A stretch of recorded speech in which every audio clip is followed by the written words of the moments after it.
কথিত বড় ভাইয়ের নির্দেশে ভাড়াটে খুনিরা হত্যা করেছে ইতালীয় নাগরিক তাভেল্লা সিজারকে, এমনই দাবি পুলিশের। কিন্তু কে এই বড় ভাই, এখন কোথায় তিনি, কেন তাকে খুঁজে পাচ্ছে না পুলিশ? এই হত্যাকাণ্ড কি দেশীয় চক্রান্ত নাকি আন্তর্জাতিক ষড়যন্ত্র? এক কথিত বড় ভাইয়ের আকস্মিক আবির্ভাবে এমন অসংখ্য প্রশ্ন এখন মানুষের মনে।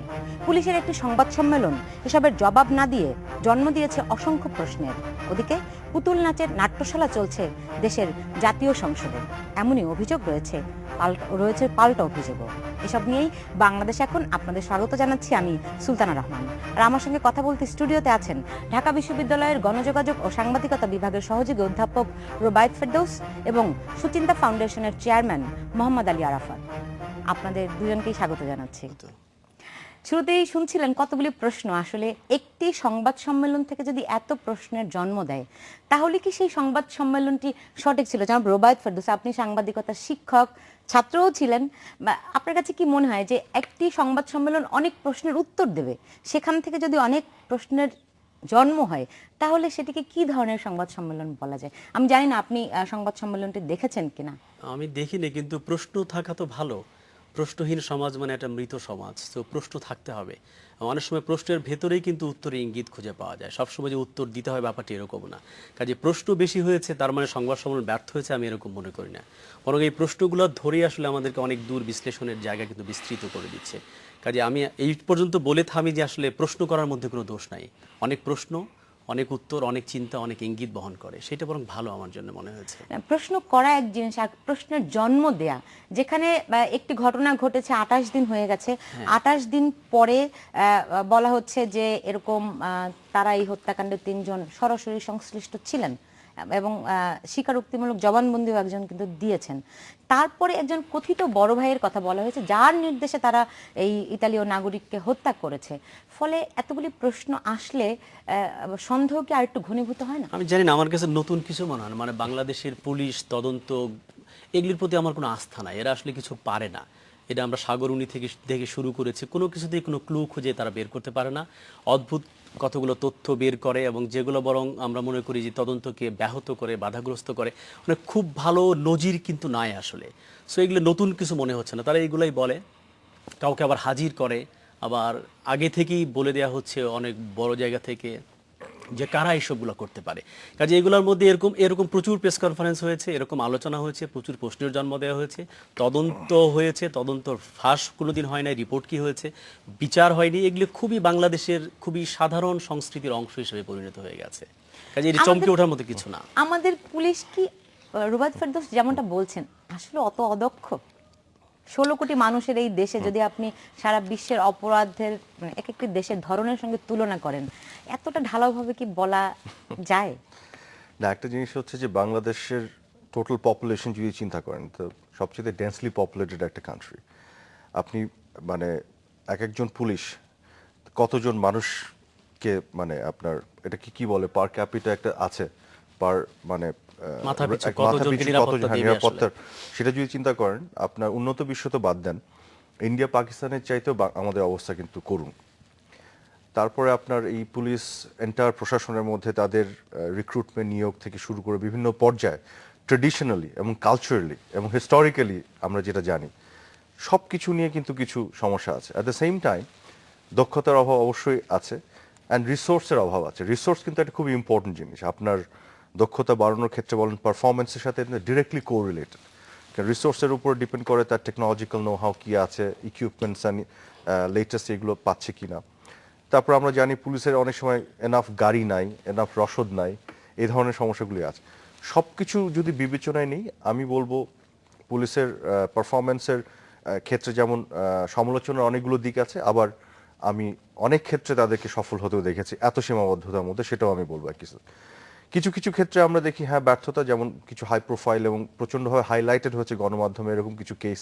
সাগরুনির কথা রুবায়েত ফেরদৌস মেনশন করলেন, এখানে একটা বিশাল ব্যর্থতা চিত্র আমরা দেখছি। আবার অনেক ক্ষেত্রেই হাইলাইটেড হয়নি, অল্পভাবে মিডিয়াতে এসছে, এরকম অনেক ক্ষেত্রে আমরা দেখেছি যে রহস্যের জট খুলেছে, তদন্ত হয়েছে, সাবমিটেড হয়েছে, বিচার প্রক্রিয়ার মধ্যে গেছে, এবং আমরা বিচার প্রক্রিয়া শেষ হতেও দেখেছি। এরকম ঘটনাও আছে। তবে আমি যদি আপনার প্রশ্নে ফিরে যাই, যেটা আপনি করেছিলেন ইনিশিয়ালি, যে এই আজকে সংবাদ সম্মেলনের ক্ষেত্রে একটা জিনিস কি জানেন, যে এই যখন একটি ঘটনা ঘটে তদন্ত তো পুলিশ প্রশাসনকে করতে হয়, করার পরে তাদের কিন্তু কিছু আবার লিমিটেশনস থাকে, হাত বাঁধা থাকে, সবকিছুই কিন্তু তারা ওইভাবে মুখ খুলতে পারে না গণমাধ্যমের সামনে। কিন্তু আমরা জানি এরকম ঘটনা ঘটলে আমরা সমাজের বিভিন্ন স্তর থেকে একটা দাবি এবং ডিমান্ড দেখি, তারা জানতে চায়, এবং এটাই স্বাভাবিক, গণতন্ত্রে আমরা এটা এক্সপেক্ট করি। But at the same time এখানে ব্যালেন্সের ব্যাপারটা হচ্ছে কি, তদন্তের স্বার্থে আবার ক্ষেত্র বিশেষে কিছু জিনিস বলাও যায় না। তো আমি মনে করি যে এই যে দাবি এবং চাহিদাটা সমাজে আছে, তার প্রেক্ষিতে তারা হয়তো এই সংবাদ সম্মেলনটি করেছেন। দাবি এবং চাহিদার ভিত্তিতে আপনার কাছে তথ্য, সুনির্দিষ্ট তথ্য না থাকলেও আপনি কি বলবেন এই ঘটনাটি এটি ঘটেছে, বা একটা ওরকম একটা ইঙ্গিত না, দিবেন? আপনার কাছে সুনির্দিষ্ট তথ্য নাই। না, জিনিসটা যেটা হচ্ছে কি, সুনির্দিষ্ট তথ্য আপনার কাছে হয়তো আছে, আপনার কাছে নাই সেটা না, কিন্তু আপনি বলছেন না এই মুহূর্তে না, তদন্তের আপনি স্বার্থে। বলছেন যে দাবি এবং চাহিদা রয়েছে, ব্যাপারটা কি না, না, না, তথ্য কি না, এরকম আমি- দাবি আমি এবং কথাটা চাহিদা? শেষ করি একটু, আচ্ছা, সুলতান, শেষ একটা করুন, সেকেন্ড। শেষ করুন। জিনিসটা হচ্ছে যে যেহেতু একটা দাবি এবং চাহিদা আছে, এই জন্য আপনি অ্যাজ অফ নাও যতটুকু আপনি জানেন ততটুকু আপনি বলার চেষ্টা করেন। জানেন নাকি যত- ধারণা করেন? No, no, no, no. Perception. মানে এটার উত্তর আমি কিভাবে দিব? ওরা তো এটা বলেনি যে এটা তাদের পারসেপশন। তারা যতটুকু জেনেছে ততটুকু তারা জানিয়েছে, আপডেট করার চেষ্টা করেছে। এবং আপনি যদি পূর্ণাঙ্গ তদন্ত শেষ হয়ে পূর্ণাঙ্গ তথ্য যখন তাদের হাতে আসবে এবং থাকবে, তখনই আপনি পুরোটা জানবেন, এবং তখন আর ফার্দার কোনো কোয়েশ্চেন রেইজ হবে না। কিন্তু যখন তারা আপডেট করার চেষ্টা করবে খণ্ডিতভাবে যতটুকু এগিয়েছে, তখন তো আপনি ফার্দার কিছু কোয়েশ্চেন থাকবে। এবং আমি মনে করি যতটুকু তাদের কাছে তথ্য আছে তার পুরোটা তারা হয়তো বলেনি, কিছু তথ্য রেখেছে তাদের তদন্তের স্বার্থে, যেটা আমার ধারণা। এবং আরো ফার্দার আমাদের সময় দিতে হবে, তখন আমরা বুঝতে পারবো। কাজে এটাকে আমি খুব অ্যাবনর্মাল কিছু মনে হয় না। আপনি যখন একটা বিষয় নিয়ে আপডেট করছেন, ওখানে আরো কিছু ফার্দার কোয়েশ্চেন তৈরি হতে পারে, হুইচ ইজ ওকে। পুলিশের পক্ষ থেকে বলা হয়েছে যে এই যে কথিত বড় ভাই, ডিরেক্টলি বলা হয়নি যে তিনি কে, তার পরিচয় কি, কোথায় আছে। শুরুতে যে প্রশ্নগুলো আমি তুলেছিলাম বলা হয়নি, কিন্তু আবার একটা কিন্তু বলাও হয়েছে। মানে অনেক উত্তর তারা দেয়ও নাই, আবার দিয়েছেও ইঙ্গিতে। কিভাবে তারা বলছে যে এটা বছরের শুরুর দিকে যারা নাশকতা করেছিল, যেই চক্রটি, এদিকে আমরা জানি রাজনৈতিক দলগুলো বিশেষ করে আওয়ামী লীগ বলছে জামায়াত বিএনপির দিকে ইঙ্গিত দিচ্ছে, ফলে অনেক কিছুই কিন্তু তারা বলেছে, আবার অনেক কিছুই বলেনি। এই যে ধোঁয়াশা করে রাখা, এর ফলে আসলে বেনিফিশিয়ারি কে হয়, লাভবান কে হয়? এটা লাভবান হয় তারা যারা ঘটনাগুলো ঘটায়, তারা লাভবান হয়। যে একটা স্পষ্ট কিছু না বলতে পারার মধ্যে যারা অস্পষ্টতা তৈরি করে, যারা সত্যিকারের খুনটা করে, যারা হত্যাটা করে, যারা শিয়াদেরকে মেরে ফেললো এখানে, যারা হচ্ছে পুলিশকে ছুরিকাঘাত করলো, যারা দুজন বিদেশি নাগরিককে হত্যা করলো, তারা এর মধ্য দিয়ে এক ধরনের পার পেয়ে যাওয়ার জায়গা তাদের তৈরি হয় আসলে যদি স্পষ্টটা না করা হয়। আর যেটা উনি বলেছেন সেটি একটু বিনয়ের সঙ্গে দ্বিমত করা দরকার, যে এই তদন্তগুলো হওয়া উচিত অবজেক্টিভ, তারা সত্যকে উদ্ঘাটন করবেন। দাবি এবং ডিমান্ড যাই হোক না কেন, সত্য কিন্তু সত্যই। আমি ক্লাসে উদাহরণ দিই যে গ্যালিলিও সময় ভোটাভুটি নিলে গ্যালিলিও মাত্র একটা ভোট পেতে, যে পৃথিবী সূর্যের চারদিকে ঘুরে। ওই সময়কার সমাজের ডিমান্ড এবং দাবি ছিল পৃথিবী সূর্যের চারদিকে ঘুরে না, গ্যালিলিও একা ঠিক, পুরো পৃথিবী ভুল ছিলেন। That is the power of truth, that is the beauty of আমার মনে হয় আপনি একটু ট্রুথ। misunderstand সত্যটা করেছেন আমার উদ্ঘাটন করতে হবে, point-টা। দাবি বা ডিমান্ড যাই হোক না কেন। না, না, আমি ডিমান্ড এন্ড দাবি এবং ডিমান্ড অনেকে তারা যদি তথ্য না পায় তারা কিন্তু বলবে না। না, না, না, আপনি আমার কথাটা তাহলে আমি বুঝে যেটা নিন। এভাবে বলতে আমি চাই একটু আর তাহলে কি। ক্লারিফাই করি। অবশ্যই, অবশ্যই, অবশ্যই। আমি এটা বলিনি, আমি যেটা বলেছি যে ডিমান্ডটা যেটা হচ্ছে যে আমরা জানতে চাই তাদের কাছে কি তথ্য আছে, তখন তারা যেটা করে যতটুকু তারা তথ্য পেয়েছে তার ভিত্তিতে অল্প অল্প করে জানানোর চেষ্টা করে, কিছুটা আপডেট করার চেষ্টা করে যতটুকু আছে অ্যাজ অফ নাও। আবার এটা ডেমোক্রেসির প্রতি আমি বলবো এক ধরনের সম্মান প্রদর্শন করে। তারা হয়তো আরো ধরেন 6 মাস সময় নিয়ে আরো পূর্ণাঙ্গ তথ্য পাওয়ার পর জানাতে পারতো। এখন হয়তো তাদের কাছে 10% ইনফরমেশন আছে, তারা চিন্তা করছে অতটুকুই যতটুকু জানানো যায় জানায়, এই দাবির প্রেক্ষিতেই তারা। এটা কিন্তু অসত্য বলার উদ্দেশ্য নিয়ে না, এখানে অবজেক্টিভিটি কিন্তু আমরা দেখেছি কি এরকম অনেক ঘটনা দেখেছি, ট্রান্সপারেন্সি 7 দিন পরে একরকম বলে, 12 দিন পরে আরেক রকম বলে, 20 দিন পরে ডিফারেন্ট ওয়েতে বলে। No, that's a পুলিশের different এই issue. জায়গাগুলো কিন্তু আমরা জানি। No, that's a different issue সেইটাও কি altogether. দাবি ও ডিমান্ড কিনা জনগণের, যে এক একবার এক এক রকম কি আমরা শুনতে চাই? No, no, আমরা সত্য এবং ওইটা তো অন্য স্পষ্ট issue জিনিস altogether. শুনতে চাই। আমি ওই ইস্যুতে যাচ্ছি না, আমি বলছি যে না, আপনি অন্য ইস্যু কেন বলছেন? কারণ মানে আইন শৃঙ্খলার প্রতি আস্থা কিংবা তদন্তের উপর আস্থা, যে পুলিশ যেটা বলছে সেটা বিশ্বাস করা। আমি আস্থার এটি প্রশ্ন কিন্তু- বলছি না, আস্থার প্রশ্নে আসছি না। আমি সিম্পলি যেটা বলেছি, কোনো একটা অঘটন ঘটলো, সেই অঘটন ঘটার পরে সমাজে একটা দাবি থাকে, তারা জানতে চায় কি হয়েছে না হয়েছে। যারা এটা নিরসনের দায়িত্বে থাকে, উদ্ঘাটনের দায়িত্বে থাকে, তারা পূর্ণাঙ্গ উদ্ঘাটন করতে হয়তো তাদের 6 মাস লাগতে পারে, কিন্তু তারা তখন এই দাবির প্রেক্ষিতে চেষ্টা করে যতটুকু তারা পেয়েছে ততটুকু জানানোর চেষ্টা করে। এই জানানোর চেষ্টা করার মধ্যে অন্যায়ের কি আছে এটা আমি বুঝতে পারছি না। না, আমি সেই simply কথা না, বলছি। সেই দাবির Did you get পক্ষে it? তারা বলে যে 48 ঘন্টার মধ্যে অ্যারেস্ট করা হবে, সেই দাবি তারা বলে 72 ঘন্টার মধ্যে করা হবে। 72 মাস পার হয়ে যায়, আমরা কখনো সেটা গ্রেপ্তার হতে দেখি না। আস্থাহীনর জায়গাটা সেখানেই তৈরি হয় আসলে। এখন পুলিশের পক্ষ থেকে বলা হয় কোন কোন ঘটনা তদন্তে সময় লাগতে পারে, কোনোটা খুব দ্রুত উদ্ঘাটিত হয়। আপনি যদি মানুষের পারসেপশন বিশ্বাস করেন, পুলিশের তদন্তের প্রতি মানুষের আস্থা নাই আসলে। কেন নাই, আসলেও নাই কিনা এই পুলিশের নিয়োগ, পুলিশের দুর্নীতি সব মিলে অনেক কাঠামোর মধ্যে জড়িত আছে। আমি নিচ্ছি মাত্র 40 সেকেন্ডের একটি বিরতি, ফিরছি 40 সেকেন্ড পর।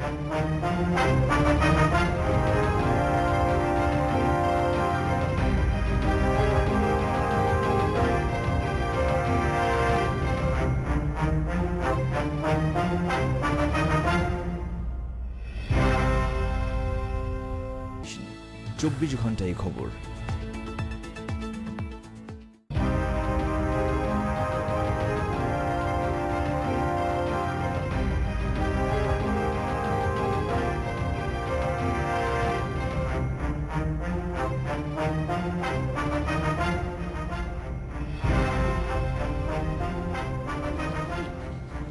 বিরতির পর ফিরে এলাম, দেখছেন বাংলাদেশ এখন। যে আমি বলছিলাম যে আপনি দেখেন যে চারজনকে গণমাধ্যমের সামনে হাজির করা হলো, অনেক টেলিভিশন চ্যানেল ইন্ডিপেন্ডেন্ট সহ লাইভ করেছে। আপনি বলছেন তারা ভাড়াটে খুনি, কিন্তু কি তাদের নামও বলেছেন, কিন্তু পরিচয় কোথায়, ঠিকানা কোথায়, এগুলি বলতে অসুবিধা কোথায়? অসুবিধার কথা, বড় ভাই নামে একটা অদ্ভুত শব্দ কিংবা বাক্য বন্ধনী তারা বের করেছে, এটা বরং আরো অস্পষ্টতাকে বাড়িয়ে দিয়েছে। আমাদের পুলিশের যে ইন্টারোগেশনের সিস্টেমটা খুবই প্রাচীন এবং মানধাতার আমলে, এখনো তারা পিটিয়ে বের করে। এই যে কত রকমের যে সাইকোলজিক্যাল থেরাপি আছে, মনস্তাত্ত্বিক ইন্টারোগেশন করা যায়, সেই ট্রেনিংটাই আমাদের পুলিশের মধ্যে না। এখন রিমান্ডে মানুষকে ন্যাংটো করে, তো মানুষের শরীরে 206টা হাড় থাকে, ন্যাংটো করে আর কি দেখতে চায় আমি জানি না। মানে বললাম না, সেই পুরনো ব্রিটিশ কলোনিয়াল হ্যাংওভার থেকে আমাদের পুলিশটা এখনো বেরোতে পারেনি। অনেক আধুনিক স্মার্ট প্রশিক্ষণ কিন্তু পুরো পৃথিবী জুড়ে হচ্ছে, সেখান থেকে দূরে এখনো তারা লাঠি পেটানো এর মধ্যে আটকা পড়ে আছে। বলা জানি না, এই প্রশিক্ষণ, দৃষ্টিভঙ্গি এইসব মিলে এরকম একটা অস্পষ্টতা তারা বরং তৈরি করে। স্পষ্ট তো হয়ই না, অস্পষ্ট হয় এবং 10 দিন পরে আরেক তথ্য দেয়, যেটা এটাকে দেখবেন যে একটা স্ববিরোধিতা জায়গায় নিয়ে যাচ্ছে। এই করে কিন্তু পুরো পুলিশ প্রতি মানুষের আস্থাহীনতা এমনিতেই তৈরি হয় নাই, দিনের পর দিন এর মধ্য দিয়ে এটা তৈরি হয়েছে। পুলিশের নিয়োগ নিয়ে সমস্যা আছে, একটা বিশেষ জেলার পুলিশরা কেন বেশি সুবিধা পাচ্ছে সেটা খুবই আলোচিত এবং বিতর্কিত, সেটা কোনো সমাধান হচ্ছে না। এদের চাকরির ক্ষেত্রে দুর্নীতি করে ঢোকানো হচ্ছে। সো এই যে প্রথমে যে টাকা দিয়ে চাকরিতে ঢুকে তার মাথা তো তখনই ভেঙে যায়। কাজে তার কাছ থেকে একটা সুষ্ঠু তদন্ত, সত্যের উদ্ঘাটন, এই আশা করাটাই আমার যে মনে হয় বাতুলতা। আমি আশা করি না আসলে। আমি বিশ্বাস করেন, এই রাষ্ট্রে কারো নিরাপত্তা নাই, একমাত্র মাননীয় প্রধানমন্ত্রী ছাড়া কারো নিরাপত্তা নাই। আমি দায়িত্ব বলছি, মহামান্য রাষ্ট্রপতি নিরাপত্তার মধ্যেও ফাঁক থাকে, আমাদের কারো কোনো নিরাপত্তা নাই। আমরা আমাদের মধ্যে থাকি কিংবা বাঁচি, এইরকম জায়গায় চলে গেছে। একমাত্র মাননীয় প্রধানমন্ত্রী নিরাপত্তা দেওয়া হয়, আর কারো কোনো নিরাপত্তা নাই। এবং প্রিভেন্টিভ যে নিরাপত্তা, যে ঘটনা ঘটবার আগে নিরাপত্তা, সেটা পৃথিবীর অনেক উন্নত দেশের লোকরা পান, আমাদের পুলিশের তো প্রশ্নই আসে না। না, আপনি যদি শিয়াদের উপর যে হামলা, পুলিশ ছিল ওখানে লোকজন ছিল, তল্লাশি ছিল, আগে থেকে তথ্য ছিল, তাদের প্রস্তুতি ছিল, তারপরে তারা ঠেকাতে পারে নাই। দেখুন, একটা জিনিস আমি বলি আপনাকে, যে পুলিশের যদি আপনি মানে ঘাটতি বা খুঁজে বের করতে চান, বহু আছে। কতগুলি কথা উনি যেটি বললেন, যেটা আমি আমার আগের সেগমেন্টে মেনশন করেছি, এবং এটা তো সত্যি কথা। তাদের রিক্রুটমেন্ট থেকে শুরু করে বিভিন্ন পর্যায়ে অনেক সমস্যা আছে, কোনো সন্দেহ নেই। তারপর ওভারঅল যদি আপনি হিস্টোরিক্যালি দেখেন, অনেক তদন্ত নিয়ে অনেক নাটক হয়েছে। জজ মিয়ার কথা আমরা ব্রেকের সময় বলছিলাম, ওই কাহিনীগুলি ঘটেছে 21 আগস্ট বোমা হামলার পরে, এই ঘটনাগুলি হয়েছে, এটা ভেরি ট্রু। তাদের দক্ষতার অভাব, পারফরমেন্স নিয়ে অনেক কোয়েশ্চেন তোলা যায়, সব I agree. But at the same time আমি যেটা মনে করি, যে একটা অঘটন ঘটলো, এই যে এই হত্যাকাণ্ড, বিদেশি হত্যাকাণ্ডের কথা বললেন, এটা ঘটার 28 দিনের মাথায় তাদের হাতে যতটুকু তথ্য আছে এবং যতটুকু তথ্য তার রিভিউ, এই হত্যাকাণ্ড, বিদেশি হত্যাকাণ্ডের কথা বললেন, এটা ঘটার 28 দিনের মাথায় তাদের হাতে যতটুকু তথ্য আছে এবং যতটুকু তথ্য তারা রিভিল করতে পারে, মানে তদন্তের স্বার্থে যতটুকু তাদেরকে সিক্রেট রাখতে হবে সেটা বাদ দিয়ে যতটুকু তারা প্রকাশ করতে পারে, অতটুকু প্রকাশ করার দায়িত্ব নিয়ে যদি একটা সংবাদ সম্মেলন করে, আমার তো মনে হয় এটাকে অ্যাকনলেজ করা উচিত। It's a good practice.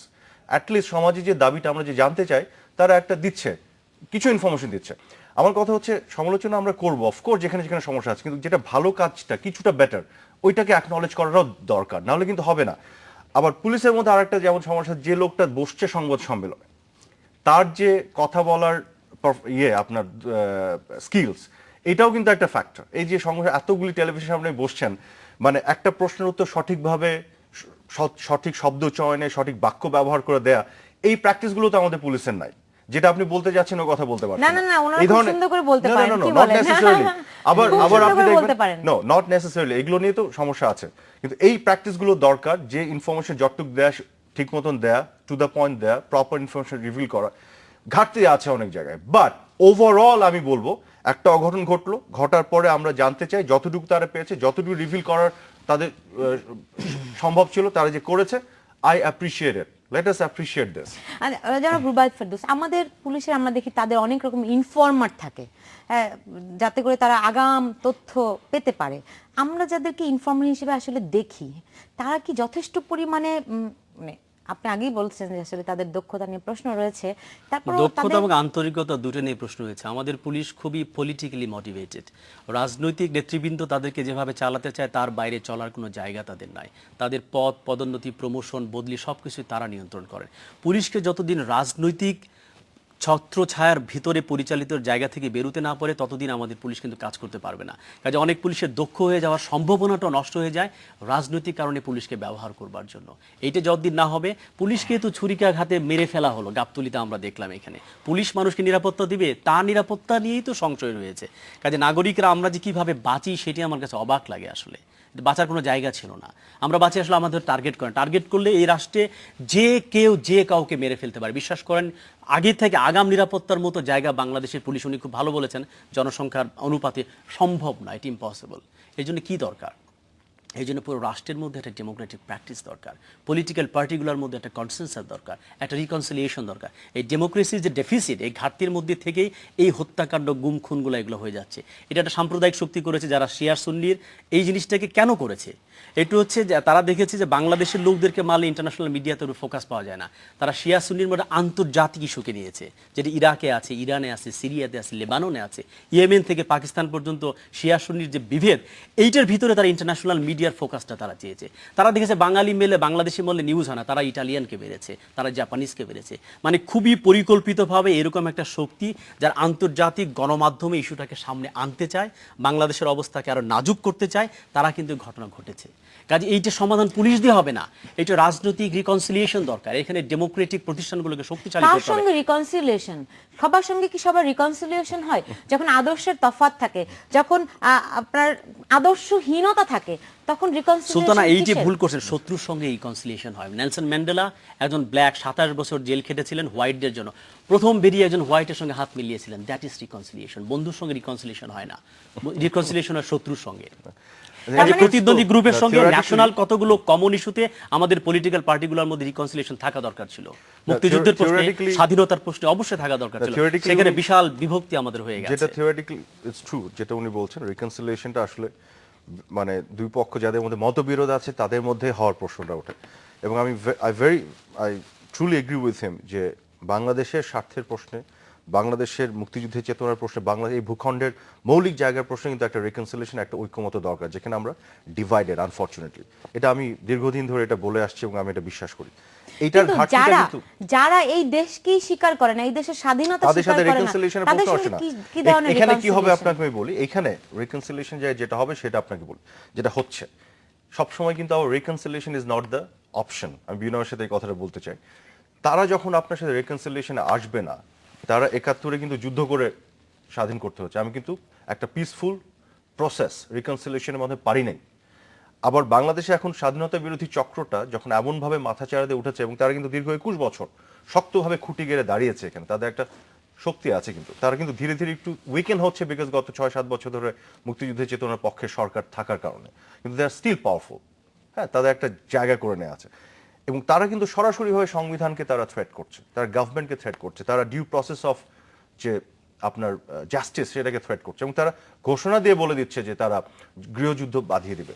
এবং টার্গেটেড কিলিং, যেটা উনি যেটা একটা বললেন না, আপনি যখন টার্গেট করবেন, মারবেন, তখন কিন্তু পৃথিবীর সবচেয়ে খুবই উন্নত ঠেকানো ডিফিকাল্ট। কারণ আপনার ডেডিকেশন নিয়ে আপনি গেছেন, ওটা করবেনই, করেই ছাড়বেন। আপনি মারা গেলেও আত্মঘাতী বোমা, নিজের শরীরটাকে বোমা বানিয়ে ফেলে। রাষ্ট্র কাঠামো বলেন, আমি একটা ছোট করে বলি, তবে একটা জিনিস আমি একটু, আপনি কি ব্রেকে যাবেন? আমার একটা ব্রেকে যেতে হবে। আচ্ছা, আপনি ব্রেক শেষে আসেন তারপর। আচ্ছা, তখন আপনাদের এই রিকনসিলিয়েশন থিওরিটি আমি আরেকটু জানবো, সবার সঙ্গে আসলে রিকনসিলিয়েশন করা যায় কিনা, সেখানে আদর্শের ফারাক হয় কিনা, এবং কিছু জায়গায় যুদ্ধ করে জিততে হবে, রিকনসিলিয়েশন যেখানে সম্ভব না হয়, তাহলে সেখান থেকে সত্যিকার ফল পাওয়ার কোনো সম্ভাবনা মানে থাকে কিনা, এই প্রশ্নের জবাবগুলো নিয়ে ফিরবো। নিচ্ছে একটা ছোট্ট বিরতি, সঙ্গে থাকুন।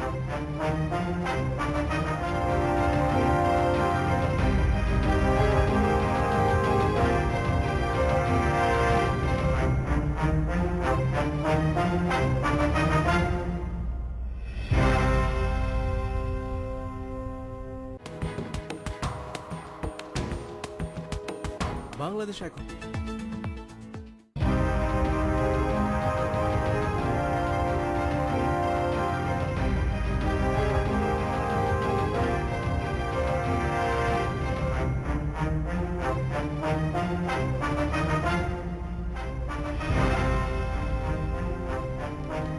বিরতির পর ফিরে এলাম, দেখছেন বাংলাদেশ এখন। যে আরাফাত, আপনি বলছিলেন রিকনসিলিয়েশনের কথা। না, রিকনসিলিয়েশন না, আমি আরেকটা যে বিষয়টা আনতে যাচ্ছিলাম, আমি একটু বিনয়ের সাথে দ্বিমত পোষণ করতে চাই জনাব রুবাদ ফেরদৌসের সাথে, যে আমাদের কারো কোনো নিরাপত্তা নেই এই প্রশ্নে। আমি এটা এতটা নৈরাশ্যবাদী হতে চাই না। I'm sure he has a point, ওনার নিজস্ব কিছু আন্ডারস্ট্যান্ডিং এর বেসিসে উনি বলেছেন। সামগ্রিক অবস্থা দেখলে উনি যে কেউ I'm ফিল করতে respectful পারে। to his emotion, but then again I have my own understanding এখানে। সেটা হচ্ছে যে আপনি এখনো যদি কনভেনশনাল ক্রাইম যেগুলো সেগুলোর স্ট্যাটিস্টিক্স নেন, বাংলাদেশ কিন্তু ইন্টারেস্টিংলি সেফার দেন আমাদের নেইবারিং কান্ট্রি। আমি একটু বলি এখানে বিনয়ের সঙ্গে। হ্যাঁ, বলেন। আমি কয়েকদিন আগে এটা একটু দেখতে চেয়েছিলাম যে আসলে কি অবস্থা। তো আপনি দেখলাম, দেখেছেন? আমি দেখেছি, হ্যাঁ, কি দেখে দেখেছেন? খুবই আশ্চর্য হয়েছি এত কম ফিগার কেন। দেন আমি একটু ফার্দার কতগুলি কোয়ারিজ করলাম, করে দেখলাম যে আসলে ম্যাক্সিমাম এখন মনে করেন মামলা না হলে তো আপনি ওই ফিগারটা পাবেন না, রিপোর্টেড না হলে, right? রিপোর্টেড না হলে। Right. সো এখন মামলাই বেশিরভাগ যদি না হয় তাহলে আপনি ফিগার পাবেন কিভাবে করে? সেই সেই ফিগার না, না, সঠিক না। কিভাবে করে হবে? Let me tell you this, এই প্রশ্নটাও আমি জানি, I know about this fact also, কিন্তু that is true for other countries also। এই জন্য আমি নেইবারিং কান্ট্রিগুলির কথা উল্লেখ করেছি। মানে আপনি ইন্ডিয়া, পাকিস্তান, নেপাল, ভুটান বা শ্রীলঙ্কায় চলে যান, খুব আলাদা কিছু সিচুয়েশন না। ইন্ডিয়াতে পুলিশের মধ্যে করাপশন যে কি পরিমাণ, আমি নিজে I lived in that country for some Times, I know this. এই জন্য আমি বলছি আর কি। তো ওইটাকে আপনি ফ্যাক্টর আউট করেই দেখতে হবে, সেই তুলনায় আমি বলছি। কিন্তু আমাদের যে ক্রাইমটা আমাদেরকে এখন ভাবিয়ে তুলছে সেটা কিন্তু কনভেনশনাল ক্রাইম না, এগুলো টার্গেটেড কিলিং। এটার মধ্যে রাজনীতি আছে, এটার মধ্যে এক্সট্রিমিজম আছে। এই জায়গাতে আমি বলবো না যে একেবারে আমাদের ল এনফোর্সমেন্ট এজেন্সি পুরোপুরি ব্যর্থ হয়েছে। তারা কিন্তু কিছু কিছু ক্ষেত্রে প্রিভেন্টিভ মেজার কিছু নিয়েওছে। ধরেন, এটা শুধু পুলিশের কথা বলবো না, আমাদের ইন্টেলিজেন্স, র্যাব, পুলিশ এবং ওভারঅল কিন্তু দেখেন ওরা যে ম্যাস মার্ডার, মানে আপনার যে অ্যাটাক যেটা করতো আগে এক্সট্রিমিস্টরা, ওই জায়গাগুলো কিন্তু অনেকখানি বন্ধ হয়েছে। এবং এই জায়গাগুলো যখন ডিফিকাল্ট হয়ে যায় এক্সট্রিমিস্টদের জন্য করা, তখন কিন্তু তার ইন্ডিভিজুয়াল লেভেল অ্যাটাক করে এবং মার্ডার করার চেষ্টা, যেটা কিন্তু অনেক ইজিয়ার ওদের জন্য, এবং ঠেকানো ইজ ডিফিকাল্ট। সো সেই দিক থেকে আমি বলবো যে এখনো সাধারণ মানুষের জীবনে একেবারে নিরাপত্তা নেই, সেটা আমি মনে করি না। যেটা রুবাদ ফেরদৌস বলুন, ওনার সাথে এতটা নৈরাশ্যবাদী হতে চায় না। অ্যাট দ্য সেম টাইম প্রধানমন্ত্রীর নিরাপত্তার প্রশ্ন যেটা বললেন, ওটা ওনার সাথে আমি এগ্রি করি যে হ্যাঁ, ওনার অনেক নিরাপত্তা দেওয়া হয় এবং এটা প্রয়োজন আছে। কিন্তু উনিও কিন্তু সবচেয়ে থ্রেটের মধ্যে আছে। ওনার কিছু হলে কিন্তু দেশের আর ভবিষ্যৎ বলে কিছু থাকবে না এই মুহূর্তে। আমরা যে থ্রেটটাকে ফাইট করছি, যে মৌলবাদী যে চক্র এবং তাদের যে চক্রান্ত, এবং স্পেশালি রিকনসিলিয়েশনের প্রশ্নে আবার একটু আসি, ওনার সাথে আমি একমত হয়ে বলতে চাই যে অন্যান্য যত পলিটিক্যাল পার্টি আছে সবাইকে নিয়ে কিছু প্রশ্নে আমাদের একমত হতে হবে। মুক্তিযুদ্ধের প্রশ্নে, বাংলাদেশের বেসিক ফান্ডামেন্টাল যে জায়গাটা, যার উপরে দেশটা দাঁড়াবে, সেই প্রশ্নে, যেটা আমরা বহুদিন ধরে বলে আসছি। কিন্তু ওয়েন ইট কামস টু জামাত, যারা যুদ্ধাপরাধী, যারা মুক্তিযুদ্ধকে মানেনি, যারা এই দেশের স্বাধীনতাকে মানেনি, তাদের সাথে রিকনসিলিয়েশনের কোনো প্রশ্ন আসে না। তাদেরকে আপনার বিচারের আওতায় এনে এই দলকে নিষিদ্ধ করতে হবে, এই প্রত্যেকটি যুদ্ধাপরাধের বিচার করতে হবে, নিশ্চিত করতে হবে, এবং এখানে রিকনসিলিয়েশন হবে না। এবং এই ডিউ প্রসেসে আপনি যদি এই কাজটি করতে, যে তারা যদি আপনাকে থ্রেট দেয়, তারা যদি আপনার দেশে গৃহযুদ্ধ বাধাতে চায়, আপনাকে তার সাথে যুদ্ধ করেই জয়ী হয়ে বাংলাদেশে শান্তি প্রতিষ্ঠা করতে হবে। রুবাদ ফেরদৌস, যদি জামায়াতের সঙ্গে, মানে আরাফাতের কথা অনুযায়ী যে জামায়াতের সঙ্গে রিকনসিলিয়েশন বা সমঝোতা হবে না, সেক্ষেত্রে কি বিএনপির সঙ্গে, বিএনপি ধরেন, আমি কিন্তু সেটাই বলেছিলাম যে পলিটিক্যাল পার্টিগুলোর মধ্যে জামাত কিন্তু রাজনৈতিক দল হিসেবে তার নিবন্ধনটি হারিয়েছে। এটি কিন্তু কোর্টে রায় হয়েছে, তারা অ্যাপিল করেছে, সেটা চলছে। আমি বলছি নিবন্ধিত পলিটিক্যাল পার্টিগুলোর মধ্যে বড় দাগে এক ধরনের সমঝোতা হওয়া দরকার, জাতীয় ঐক্যের প্রশ্নে, ন্যাশনাল ইন্টিগ্রিটির প্রশ্নে। জামাতের প্রশ্ন ইভেন আমার কথা হচ্ছে যে বাংলাদেশের ৭১ কিংবা মুক্তিযুদ্ধের প্রশ্নে বাংলাদেশের যিনি সরকার হবেন তাকে যেরকম মুক্তিযুদ্ধের পক্ষের দল হতে হবে, যিনি বিরোধী দলে থাকবেন তাকেও মুক্তিযুদ্ধের পক্ষের দল হতে হবে। এইটা হচ্ছে বেসিক। এইটাকে অস্বীকার করে বাংলাদেশের রাজনীতি করা সম্ভব না, শিক্ষকতা করা সম্ভব না, সাংবাদিকতাও করা সম্ভব না। পৃথিবীর কোথাও না। আপনি জার্মানিতে যাবেন, আপনি ওই হিটলারের নাজি দলে আপনি পলিটিক্যাল পার্টি করতে পারবেন, আপনি কথা বলতে পারবেন, নিষিদ্ধ করা হয়েছে। কাজে বেসিক কতগুলো ফান্ডামেন্টাল বিষয়ে কিন্তু আমরা আসলে ঐক্যমতে আসতেই পারতাম, সেই জায়গাটা বরং আমাদের নষ্ট হয়ে যাচ্ছে। সেই জায়গাটা না হলে শুধু যেটা পুলিশ দিয়ে নিরাপত্তা পৃথিবীর কোথাও বোধহয় সম্ভব না। উনি মৌলবাদ বলেছেন, আমি খুবই আতঙ্কিত যে ব্লগারদেরকে একের পর এক মারা হচ্ছে। শিয়া সুন্নি ডিবেটটা বলেন, বিদেশিদের ক্ষেত্রে বলেন, সবকিছুর মধ্যে আপনি যে হেফাজতকে এখান থেকে পুলিশ মেরে হয়তো তাড়িয়ে দিয়েছে, কিন্তু ওর মাথার মধ্যে কিন্তু 14 দফা নিয়ে দে ডু এক্সিস্ট। বাংলাদেশের মধ্যেই তারা কিন্তু বাস করে, যারা মেয়েদেরকে পিছিয়ে রাখতে চায়, যারা হচ্ছে স্ট্যাচু স্কাল্পচারের বিরুদ্ধে তারা কথা বলে, এবং একটা ওপেন একটা প্রোগ্রেসিভ সমাজের বিরুদ্ধে যারা কথা বলে, তারা কিন্তু বাংলাদেশের ভেতরেই বাস করছে। 20 লক্ষ থেকে 50 লক্ষ হতো, বিভিন্ন মাদ্রাসায় পড়ছে, বিভিন্ন প্রাইভেট ইউনিভার্সিটি তারা পড়ছে। তো তাদেরকে মোকাবেলা করতে হবে একটা শিক্ষা ব্যবস্থার আমূল সংস্করণ, সিলেবাসে কি পড়ছে না পড়ছে সেই জায়গায় কিন্তু আমরা হাত দিচ্ছি। কেবল পুলিশ না, এটা পুলিশ, শিক্ষা ব্যবস্থা, পলিটিক্যাল পার্টি সমঝোতা, সবগুলো মিয়ে আমাদের যুদ্ধটা কিন্তু অনেক বেশি। আপনি যদি এবার কাটতে দেন, লং টার্ম প্ল্যান থাকতে হবে, মিড টার্ম Exactly. প্ল্যান প্ল্যানে থাকতে হবে, আসি, শর্ট কিন্তু টার্ম যেমন রুবায়েত ফেরদৌস আপনি প্ল্যান বলছেন যে রাজনৈতিক দলগুলোর মধ্যে সমঝোতা। এখন বিএনপিকে বাদ দিয়ে আপনি কি রাজনৈতিক দলগুলোর মধ্যে সমঝোতা করে রিকনসিলিয়েশনে যেতে বিএনপি কি বাদ পারবেন? না, দিবেন কেন? বিএনপি বাদ দিচ্ছেন কেন? বিএনপি কেন বাদ দিবেন? কারণ বিএনপির সঙ্গে জামায়াতের সংশ্লিষ্টতা আছে। বিএনপির সাথে তো সমঝোতা তাদের করতে হবে। জোটবদ্ধতা আছে। এক্স্যাক্টলি, সেটা উনি ভালো Reconciliation. বলেছে যে বিএনপি এবং আওয়ামী লীগ মিলে জামাতের ব্যাপারেও একটা সিদ্ধান্ত সবার তাদেরকে প্রথমে নিতে এই হবে। সিদ্ধান্ত নিতে পারলে অনেক তাহলে দূর আওয়ামী এগিয়ে লীগ যাবো কেন আমরা। সেই সিদ্ধান্ত নিতে পারছে না? আজকে 1 বছরের বেশি সময় শোনেন, হয়ে গেছে। আওয়ামী লীগ কেন জামায়াতের পারছে না, ব্যাপারে বিএনপি কেন আদালতের পারছে না, observation। আওয়ামী লীগ বা বিএনপি কেন পারছে না সেই উত্তর হয়তো আমি দিতে পারবো না, উনিও পারবেন কিনা জানি না। বাট আমি মনে করি এই মুহূর্তে আমরা যখন অ্যাজ উই স্পিক নাও, জামাতের প্রশ্ন যদি আওয়ামী লীগ বিএনপি একটা ঐক্যমতে পৌঁছাতে পারতো, আমরা মানে 50 ভাগ আমাদের কাজ হয়ে যেত সব সেক্টরে, নিরাপত্তার ক্ষেত্রেও। যে এই দলটি মুক্তিযুদ্ধের চেতনা বিরোধী, এই দেশ বিরোধী, মুক্তিযুদ্ধ বিরোধী, এই দলকে আমরা চিরতরে এই দেশ থেকে নিষিদ্ধ করতে চাই, তাহলে আপনার অর্ধেক কাজ হয়ে গেছে। বাকিগুলোতে গ্র্যাজুয়ালি যদি আমরা একটা ঐক্যমতে পৌঁছতে পারতাম, রিকনসিলিয়েশনের কথা উনি বলছেন যে আমি এগ্রি করি, এবং ওই প্রশ্নে সমস্ত রাজনৈতিক দলের মধ্যে এই যে মুক্তিযুদ্ধের চেতনার ফ্রেমওয়ার্কের মধ্যে রাজনীতিটা বাংলাদেশে করতে হবে। ডেমোক্রেসিতে সরকারি দল এখন থাকবে, বিরোধী দল আমরা থাকবে, রিকনসিলিয়েশনের কথা বলছি। এখন যদি আগে থেকে ইঙ্গিত, মানে বিদেশি হত্যাকাণ্ড সম্পর্কে যদি বলি, কিংবা সাম্প্রতিক সময়ে যে সমস্ত চাঞ্চল্যকর ঘটনাগুলি ঘটছে, স্বরাষ্ট্রমন্ত্রী বলেছেন একই সূত্রে গাথা, যদি তাই হয়ে থাকে এবং তার দিকে যদি সাম্প্রতিক সময়ে যে সমস্ত চাঞ্চল্যকর ঘটনাগুলি ঘটছে, স্বরাষ্ট্রমন্ত্রী বলেছেন একই সূত্রে গাথা, যদি তাই হয়ে থাকে এবং তার দিকে যদি বিএনপি জামায়াত, আমি কোট আনকোট বলতে চাই যে বিএনপি জামায়াতের দিকে যদি ইঙ্গিত দেওয়া হয়, তাহলে রিকনসিলিয়েশনটা কার সঙ্গে কিভাবে আমি একটু হবে? এটার উত্তরটা দিতে চাই যে কেন আওয়ামী লীগ এরকম কেন করে না, কিংবা বিএনপি এখানে এগিয়ে আসে না। এটা হচ্ছে আওয়ামী লীগ এবং বিএনপি রাজনীতি হচ্ছে politics of annihilation. Awami League মনে করে বিএনপিকে ধ্বংস করাটাই হচ্ছে তার রাজনীতি, এবং বিএনপি মনে করে যে বিনাশ বলতে পারেন আপনি। বিনাশ আর ধ্বংস একই অর্থে। এবং সেক্ষেত্রে বিএনপিও মনে করে যে আওয়ামী লীগকে শেষ করতে না পারলে তার রাজনীতি হয় না। এই গ্রেনেড হামলা 21 সবকিছু আমরা জানি। কাজে দুই পলিটিক্যাল পার্টি একটা আরেকটার ধ্বংসস্তূপের উপরে দাঁড়াতে চায়, ওইটাকে শেষ করে। যে কারণে তারা বললেন যে আওয়ামী লীগ এগিয়ে আসে না কিংবা বিএনপি এগিয়ে আসে না, তাদের রাজনৈতিক ধরনটা হচ্ছে পলিটিক্স অফ অ্যানিহিলেশন, ধ্বংসের রাজনীতি, নির্মূলীকরণের রাজনীতি। কিন্তু এটা যে সম্ভব না, এবং এটা যে আওয়ামী লীগের জন্য কত বড় ভুল, একটা পলিটিক্যাল অপোজিশন যে কোনো ডেমোক্রেটিক সিস্টেমের জন্য একান্ত অনিবার্য। এই যে না থাকলে এর ভেতরেই, ডেমোক্রেটিক ডেফিসিটের ভেতরেই জঙ্গিবাদ তৈরি হয়, কিন্তু এই যে মৌলবাদ তৈরি হয়, একটা ভ্যাকুয়ামটা থাকে না, ফলে তারা স্পেসটা দখল করার চেষ্টা করছে। এবং এরকম সময় আসবে যদি এটাকে বাড়তে দিয়ে আওয়ামী লীগ বিএনপি এক হয়ে এই জঙ্গিদেরকে একত্রে মোকাবেলা করতে হবে, এবং সেটাও পারবে কিনা সন্দেহের ব্যাপার, যদি তারা এখনই শক্তি না দেয়। যেটা কিন্তু সিরিয়াতে আমরা দেখছি, ইরাকে দেখছি কি ভয়ঙ্কর শক্তি হিসেবে দাঁড়িয়ে গেছে, যে রাষ্ট্রকে চ্যালেঞ্জ করছে তারা। এখানে যদি এখনই সতর্ক না হই, আমি ইঙ্গিত পাচ্ছি। এই মুহূর্তে যেটা আনফরচুনেটলি যেটা হয়েছে, আমি বলবো যে বিএনপির মধ্যে যতটুকু আপনার প্রগ্রেসিভ এলিমেন্ট ছিল, তারা কিন্তু আনফরচুনেটলি বিভিন্ন সময় ধরে সাইড লাইন হতে হতে অনেকে বের হয়ে গেছে। বিএনপির নেতৃত্বে এখন যারা আছে তারা হচ্ছে মোর আপনার leaning toward right wing politics, আর জামাতের একটা বিশাল ইনফ্লুয়েন্স তো আছে। আমি কিন্তু পুরো বিএনপির কথা বলছি না, বিএনপির যে সমস্ত বাংলাদেশে তাদের যে সিম্প্যাথাইজার, তাদের সাপোর্টার। আপনি বিএনপিকে রাইট উইংস বলছেন যে না, সেই BNP কে ক্ষেত্রে বলছি না। আওয়ামী লীগ কি এখন না, আমার কথাটা একটু বোঝার চেষ্টা করেন। জি, বলেন। আমি কিন্তু বিএনপির যে হাজার লক্ষ শত সাপোর্টার, সমর্থক, নেতা কর্মী, তাদের প্রতি শ্রদ্ধা রেখে বলছি। আমি এন্টায়ার বিএনপির কথা বলছি না, বিএনপির সকল নেতাদের কথা বলছি না। বলছি যে এই মুহূর্তে নেতৃত্বে যারা আছে, ডিসিশনগুলি নিচ্ছে, যে ডিসিশনের ফলে তারা এই যে আপনার 3 মাস ধরে পেট্রোল বোমার যে রাজনীতিটা, জামাতের সাথে সখ্য করার রাজনীতিটা, এই নেতৃত্বটা আপনার প্রচন্ডভাবে রাইট উইং হয়ে গেছে, প্রচন্ডভাবে ফান্ডামেন্টাল এক্সট্রিমিস্ট হয়ে এই নেতৃত্বটা। এবং অনেক লিবারাল প্রগ্রেসিভ নেতৃত্ব যেটা ছিল অতীতে আমরা দেখেছি, তারা কিন্তু এই মুহূর্তে বিএনপিতে নাই। এরা হয় বের হয়ে অন্য জায়গায় চলে গেছে, সাইড লাইন হয়ে কর্নার হয়ে আছে, ডিসিশন মেকিং এ ইনফ্লুয়েন্স করতে পারছে না। যে কারণে আনফরচুনেটলি হয়ে গেছে কি, এখন বিএনপির এই নেতৃত্বটা এবং জামাত এই দুটো মিলে এমন একটা সিচুয়েশনে গেছে, তারা কিন্তু এই যে প্রপার ডেমোক্রেটিক প্রসেসের মধ্যে যখন পেরে উঠছে না, তখন তারা যেটা করছে সেটা হচ্ছে, বাংলাদেশে যেহেতু জঙ্গিবাদের উপাদান আছে, জঙ্গিবাদের হয়তো আপনার কাঠামো নেই, জামাত তো নিজে একটা জঙ্গিবাদ দল ইন মাই ওপিনিয়ন। এখন তারা তখন এই জঙ্গিবাদকে কিন্তু আপনার উস্কাচ্ছে, এগুলোকে নিয়ে একটা পানি ঘোলা করার চেষ্টা করছে।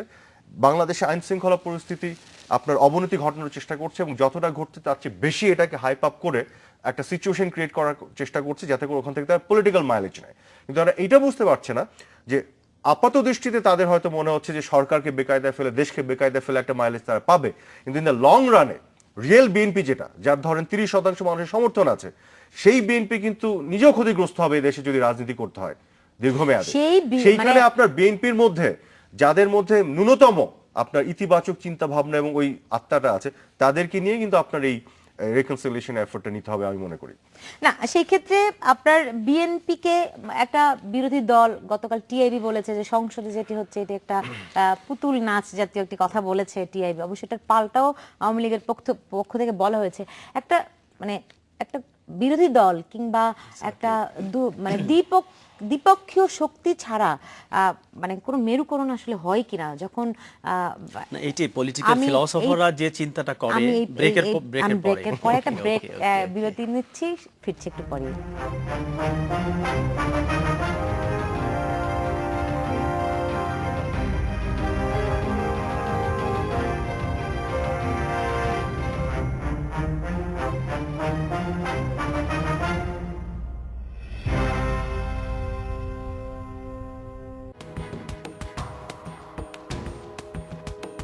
বাংলাদেশ এখন সৌজন্যে বিবিএস কেবলস। ব্যবহার করুন বিশ্বমানের বিবিএস কেবলস। এর বিশুদ্ধ কপার নিশ্চিত করে 101% কন্ডাক্টিভিটি আর lead free screen coated insulation নিশ্চিত করে নিরাপদ বিদ্যুৎ প্রবাহ। BBS cables, more than safety. চট্টগ্রামের বন্দরটিলা ইপিজেডে নির্মিত হচ্ছে এফজিএসআই প্লাজা, এটিএম বুথ, পর্যাপ্ত car parking, super shop, capsule lift, escalator সহ gents item, ladies item, three piece, cosmetics, থান কাপড়, শাড়ি, কোকারিজ, বিভিন্ন সাইজের দোকান, showroom, electronics, mobile, food court, commercial space booking চলছে। সম্পূর্ণ সাফ কবলায় গর্বিত মালিক হন। FGSI plaza, first come first serve, FG builders limited. ব্যবহার করুন বিশ্বমানের বিবিএস কেবলস। এর বিশুদ্ধ কপার নিশ্চিত করে 101% কন্ডাক্টিভিটি আর lead free screen coated insulation নিশ্চিত করে নিরাপদ বিদ্যুৎ প্রবাহ। BBS cables, more than safety. চট্টগ্রামের বন্দরটিলা ইপিজেডে নির্মিত হচ্ছে এফজিএসআই প্লাজা, এটিএম বুথ, পর্যাপ্ত car parking, super shop, capsule lift, escalator সহ gents item, ladies item, three piece, cosmetics, থান কাপড়, শাড়ি, কোকারিজ, বিভিন্ন সাইজের দোকান, showroom, electronics, mobile, food court, commercial space booking চলছে। সম্পূর্ণ সাফ কবলায় গর্বিত মালিক হন। FGSI plaza, first come first serve, FG builders limited. ব্যবহার করুন বিশ্বমানের বিবিএস কেবলস। এর বিশুদ্ধ কপার নিশ্চিত করে 101% কন্ডাক্টিভিটি আর lead free screen coated insulation নিশ্চিত করে নিরাপদ বিদ্যুৎ প্রবাহ। BBS cables, more than safety. Independent television, 24 ঘন্টায় খবর।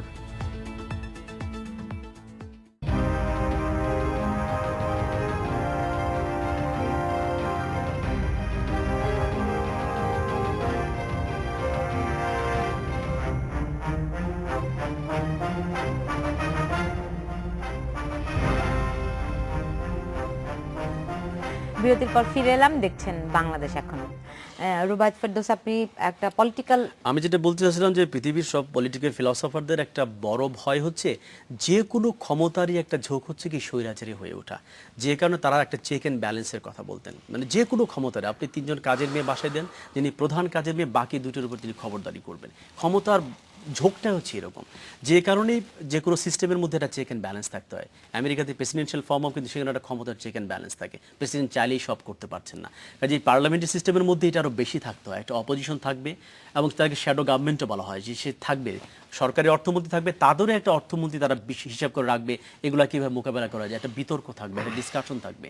এবং হচ্ছে পার্লামেন্টের ফর্মের সরকারকে বলাই হচ্ছে যে গভর্নমেন্ট বাই ডিসকাশন, মানে আলোচনা করে সব কিছু করতে। আলোচনার জায়গা তো নাই। টিআইবি রিপোর্টের মধ্যে আপনি দেখেছেন যে বিরোধী দল নাই, তাদেরকে 7262 বার গালাগালি করা হয়েছে। এবং ডেমোক্রেসি কেবল ফর্ম অফ গভর্নমেন্টটা, ডেমোক্রেসি একটা ভ্যালুস, একটা মূল্যবোধ, একটা ওয়ে অফ লাইফ। সেটা হচ্ছে টলারেন্স, অন্যের মতকে সম্মান করা, অন্যকে সম্মান করা, শ্রদ্ধা করা, দ্বিমতকে নেওয়া, ডিফারেন্ট মত অপিনিয়নকে অ্যাকোমোডেট করা, এটা হচ্ছে ডেমোক্রেটিক ভ্যালুস। সেইটা কিন্তু আমরা কিন্তু আমাদের পলিটিক্যাল কালচারের মধ্যে খুবই নিম্ন রাজনৈতিক সংস্কৃতির পরিচয় আমরা দিই, গালাগালি করি, কাদা ছোড়াছুড়ি করি, সম্মানবোধটা আমাদের নাই। এখন আপনার মতামত, মানে আপনার মতামত বলতে একজনের মতামত নিতে গিয়ে যদি আমি নিজে বিনাশ হয়ে যাই, কেউ কি সেটা চাবে? না মতামত নিলেই কি বিনাশ হয় কিনা, এটা ভলতেয়ারের বিখ্যাত উক্তি যে আমি তোমার সঙ্গে দ্বিমত করতে পারি কিন্তু তোমার কথা বলতে দেওয়ার জন্য আমি আমার জীবন দিতে পারি। That is the value of democracy. সেটা তো সবার মধ্যে সেই সেটা বোধটুকু পরিবার তখন থেকে থাকতে শুরু হয়। করে আমাদের পরিবারগুলো কি ডেমোক্রেটিক, বাবা যা বলেন এটা পুরুষতান্ত্রিক কাঠামোতে, স্বামী যা বলেন সেটা প্রধান হয়ে ওঠে, তারা মিলিয়ে তো আসলে রাষ্ট্র হয়, পার্লামেন্ট হয়, সোসাইটি হয়। কিন্তু সমাজের মধ্যে, শিক্ষা ব্যবস্থার মধ্যে একটা ডেমোক্রেটিক ভ্যালুসের উদ্বোধন যদি না করতে পারি, যদি উন্মেষ ঘটাতে না পারি, তাহলে এই রাষ্ট্রীয় পর্যায়ে গণতান্ত্রিক মূল্যবোধ বেশি দূর যাবে না, হোঁচট খাবে। কিন্তু সেই কাজে আমাদের ইয়েটা কিন্তু অনেক বড় বড়। আপনি কিন্তু যেই একেবারেই আদর্শিক মূল্যবোধের কথা বলছেন, সেটি কি আসলে বিশ্বব্যাপী কোথাও তেমন ভাবে কি আছে? থাকবে না, কারণ আমরা স্ক্যান্ডিনেভিয়ান দেশগুলোতে যাই, Right. পার্লামেন্টের ফর্মগুলো দেখেন, ওখানে তো কাজ করছে। সবগুলো রাষ্ট্রের মধ্যে, যেমন ইউরোপিয়ান রাষ্ট্রগুলোর মধ্যে চেক অ্যান্ড ব্যালেন্স কিন্তু এক ধরনের থাকে। কিন্তু যখন একটা মাত্র পলিটিক্যাল পার্টি ক্ষমতায় থাকছে এবং কোনো অপোজিশন থাকছে না, তখন ওই তাদের দোষ নাই, এই ক্ষমতার ঝোঁকটা হচ্ছে স্বৈরাচারী হয়ে ওঠা, এবং সেইটাকে কিন্তু আটকাতে হয়। না আটকালে ওই সরকারের জন্য এটা আত্মঘাতী হয়ে যাবে পুরো ব্যাপারটা। আমাদের বাংলাদেশ এখন এই আপনি জানেন যে ফেসবুকের ছোট্ট পেজে উদাহরণ দেই। আপনার এই কথার সঙ্গে আচ্ছা। মিল রেখে একজন কমেন্ট করেছে যে দেশে যখন একতন্ত্র চলে তখন এমনিতেই বিভিন্ন ধরনের অপরাধ সৃষ্টি হয়, Exactly. তখন দেশ ও দেশের বাইরে রাজনীতি চলতে থাকে। আওয়ামী লীগকে বুঝতে হবে একা বাঁচা সম্ভব না, বিশ্ব রাজনীতির সঙ্গে তাল মিলিয়ে এই পুরো দেশ ভ্যাকুয়ামের মধ্যেই পরিচালনা কিন্তু করতে হবে। এগুলো তৈরি হচ্ছে আসলে। তার নাম মেঘলা আকাশ নামে সে লিখেছে আর কি। এবার আমি একটা উদাহরণ দিই, এটা- গত কয়েক বছরে 20 জন ছাত্রলীগ কর্মী ছাত্রলীগের দ্বারা নিহত হয়েছে। কারণ কি? ছাত্রদল মাঠে নাই। থাকলে তো ওদের নিজেদের কর্মীদেরকে মারতে হতো না, হয়তো ছাত্রদলের কিছু মারা যেত। তার মানে অপোজিশন না থাকার কারণে দেখেন ওই ছাত্রলীগ, যুবলীগ, স্বেচ্ছাসেবক নানান ফর্মের টেন্ডার, চাঁদাবাজি করে ওরাই কিন্তু মারা যাচ্ছে। সো অপোজিশন থাকাটা কত দরকার, ওদের নিজের না হলে আত্মঘাতী হয়ে যাচ্ছে পুরো ব্যাপারটা। না, অপোজিশন তো ডেফিনেটলি একটা ডেমোক্রেসি থাকতে হবে, এটা মানে উই অল আন্ডারস্ট্যান্ড দিস। আর যেটা হচ্ছে কি যে আপনার ডেমোক্রেসি এমন একটা জিনিস, এটা আপনি প্র্যাকটিস করতে করতে করতে করতে ফাইন টিউন হতে থাকে। আমি মনে করি বাংলাদেশের যে বয়স এবং বাংলাদেশের ডেমোক্রেসির যে বয়স, সেই তুলনায় আমাদের কাছে আমাদের আসলে এর চেয়ে বেটার কিছু এই মুহূর্তে আমি এক্সপেক্ট করি না। আমরা স্বাধীনতা যুদ্ধ করে দেশ স্বাধীন করে 3.5 বছরের মাথায় মানে এই স্বাধীনতার যুদ্ধের যে নেতৃত্বকে পুরো সপরিবারে সমূলে উৎপাটন করলাম। সপরিবার বলছি, ইভেন আমি তাজউদ্দিন আহমেদ সাহেব, সৈয়দ নজরুল ইসলাম সাহেব, সব নেতৃত্বকে ধরে আমি বলছি। তারপরে কি আসলে সামরিক শাসন আসলো এবং মোটামুটি আপনার দীর্ঘ 16 বছর 17 বছর ধরে থাকলো। এবং এই সামরিক শাসন শুধু আসলো না, এই সামরিক শাসকরা আবার তাদের বিভিন্ন রাজনৈতিক দলে জন্ম দিয়ে গেল। আপনি চিন্তা করে দেখেন, আজকে আনফর্চুনেটলি বাংলাদেশের রিয়ালিটিতে মেইন স্ট্রিম পলিটিক্যাল পার্টি যদি আপনি বলেন, তাহলে কিন্তু আপনার 4টা পলিটিক্যাল পার্টিকে বলা হয়: আওয়ামী লীগ, বিএনপি, জাতীয় পার্টি, এবং যদিও জামাতে ইসলামের নিবন্ধন না এবং এটা নিষিদ্ধের পক্ষে আমরা, কিন্তু জামাতের কথা বলা হয়। এই 4টার মধ্যে আপনি চিন্তা করে দেখেন, জামাতকে দিয়ে শুরু করি যে হচ্ছে সরাসরি বাংলাদেশ বিরোধী একটি পলিটিক্যাল পার্টি, কিন্তু মেইন স্ট্রিমে পলিটিক্স করছে, আর বাকি দুটো কিন্তু সামরিক শাসন থেকে জন্ম নেয়া। তাহলে বাংলাদেশে পলিটিক্সে থাকবে কি করে? আওয়ামী লীগের জন্য আমি মনে করি একটা আনফর্চুনেট রিয়ালিটি, সেও কিন্তু তার মতন আর একটা দল পায়নি যার সাথে সে যেটা গ্রাসরুট থেকে বেড়ে ওঠে, জন্ম হয়ে বেড়ে ওঠা এবং একটা প্রপার পলিটিক্যাল প্রসেসে বেড়ে ওঠা, যার সাথে সে কম্পিট করবে, প্রতিদ্বন্দ্বিতা করবে, সেটা কিন্তু সে করার সুযোগ পায়নি। আজকে যদি ধরো অন্যান্য বামপন্থী রাজনৈতিক দল যেগুলো আছে, এগুলো যদি মেইন স্ট্রিমে থাকতে পারতো, তো তখন হয় কি, আপনি যখন প্রতিনিয়ত এমন কিছু প্রতিপক্ষের সাথে আপনি প্রতিদ্বন্দ্বিতা করছেন যারা হয়তো একেবারে দেশ বিরোধী, যারা সামরিক শাসন থেকে জন্ম নেয়া দলগুলি হয়তো যে কোনোভাবেই হোক একটা জনসমর্থন পেয়েছে বা হোয়াট এভার, কিন্তু তার জন্ম এবং বেড়ে ওঠা তো দেখতে হবে। তখন হয় কি, আওয়ামী লীগের মতো একটি দলের মধ্যেও কিন্তু অনেক ধরনের সমস্যা দেখা দেয়। এখানে অনেকে কিন্তু আওয়ামী লীগ কি অভিযোগ করে, যখন 75-এ আপনার সবগুলি রাজনৈতিক দল বাতিল করে একেবারে বাকশাল করা হলো, তখন কিন্তু বলা হয় যে রাজনৈতিক দলগুলোকে আসলে ওখান থেকেই তাদের বড় হওয়াটা, রাজনীতির চর্চা করাটা ওখান থেকে বন্ধ করা হয়েছে। ফলে না, এটা আপনার সাথে আমি দ্বিমত পোষণ করি এই জায়গাতে। সেটা নিয়ে দুই ধরনের মতামত থাকতে পারে। এটা অনেকের অভিযোগ। আমি একটা বলছি মত থাকতে পারে যে আমাদের পিওর ডেমোক্রেটিক প্রসেসে এগোনো উচিত ছিল, এবং বঙ্গবন্ধু কিন্তু তাই করেছিলেন। এসে উনি যখন সর্বময় ক্ষমতার অধিকারী দেশ স্বাধীন হওয়ার পরে, তখনই তো উনি বলতে পারতেন আমি প্রেসিডেন্ট হয়ে থাকলাম, এক দল এই দল দেশে। উনি করেননি। সারা জীবন উনি কিন্তু ওয়েস্টমিনস্টার ফর্ম অফ গভর্নমেন্টে বিশ্বাস করেছিলেন। উনি যখন জাতির জনক হয়ে গেলেন, নিজেকে ডিমোট করে প্রধানমন্ত্রী হলেন। আমি বলবো এটা ডিমোশন করে। কেন? ওই যে জিনিসটাতে উনি বিশ্বাস করেছেন সেটাই প্র্যাকটিস শুরু করলেন। কিন্তু এমন একটা অরাজক অবস্থা তৈরি হলো তখন দেশে, যে কোনোভাবেই কোনো কিছু সামলানো যাচ্ছিল না। গোটা দেশ তো ভাঙাচোরা, কোনো সিস্টেম কাজ করছিল না। একটা পর্যায়ে এসে ওনার মনে হয়েছিল, যেহেতু উনি তো একটা টেস্টেড লিডার, উনি তো প্রমাণ দিয়েছেন যে উনি দেশের ভালো চান, উনি তো জাতির জনক হয়েছেন, উনি তখন চিন্তা করেছিলেন বাকশাল ফরম্যাটের মাধ্যমে একটা কিছু করা। আপনি এটা দ্বিমত সেইটা কি আপনি রিকনসিলিয়েশন বলতে পারেন? না, আমি এটা নিয়ে ওই তর্কে যাচ্ছি না। আমি যেটা বলছি সেটা নিয়ে অনেকের দ্বিমত থাকতে পারে। এবং এটা আমি ইয়ে করব না, মানে ডিসএগ্রি করব না যে হ্যাঁ এটা ঠিক হয়নি, অন্য করলে ভালো, তো ফাইন, আই এগ্রি। কিন্তু ইন্টেনশন নিয়ে কিন্তু দ্বিমত কারো নাই যে বঙ্গবন্ধু দেশে ভালো চেয়েছিলেন। কিন্তু এটা তো একটা মানে হিসাব, কিন্তু আরেকটি হিসাব হচ্ছে মুক্তিযুদ্ধের চেতনাকে ধ্বংস করা। যেমন ধরুন আপনি শুধু বঙ্গবন্ধুকে 75 আগস্ট হত্যা করলেন তা তো নয়, আপনি কিন্তু দেখেন মুক্তিযুদ্ধের স্লোগানকে হত্যা করে জিন্দাবাদকে আনলেন। আপনি মুক্তিযুদ্ধের চেতনা যে সংবিধানকে হত্যা করে প্রতিক্রিয়াশীল সংবিধান আনলেন। আপনি বাঙালি জাতীয়তাবাদকে হত্যা করে এক ধরনের বাংলাদেশি জাতীয়তাবাদ, আপনি মুক্তিযুদ্ধের চেতনা যা কিছু পুরো প্যাকেজ ধরে পুরোটা হত্যা করে আপনি একেবারে 160 ডিগ্রিতে ঘুরিয়ে দিলেন উল্টা দিকে। এইভাবে বাংলাদেশ চলতে থাকলো। এরকম পর্যায়ে এখানে তো আওয়ামী লীগের গণতন্ত্র আমরা যদি বলি 91 আমাদের আওয়ামী লীগের দৌড় যদি বলেন একটাই ছিল, সেটি হচ্ছে আওয়ামী লীগ তখন তৎকালীন সেই দেশি বিদেশি চক্রান্ত এবং ষড়যন্ত্র, সেটিকে আওয়ামী লীগ মোকাবেলা করতে ব্যর্থ হয়েছিল এবং আওয়ামী লীগ এখনো আসলে সেই ব্যর্থতার দিকে এখন আওয়ামী লীগ আমি বলবো অনেক স্ট্রঙ্গার। গতকালই মাত্র পররাষ্ট্র প্রতিমন্ত্রী বলেছেন যে বিএনপি জামায়াত মাসে $40,000 করে খরচ করছে লবিস্টের পিছনে দেশের ভাবমূর্তি নষ্ট করার জন্য। আসলে তাইলে ষড়যন্ত্র আওয়ামী লীগ মোকাবেলা করতে পারে কি পারে না, এই প্রশ্নের জবাব নিয়ে আমি ফিরবো, নিচ্ছে একটা ছোট্ট বিরতি, সঙ্গে থাকুন।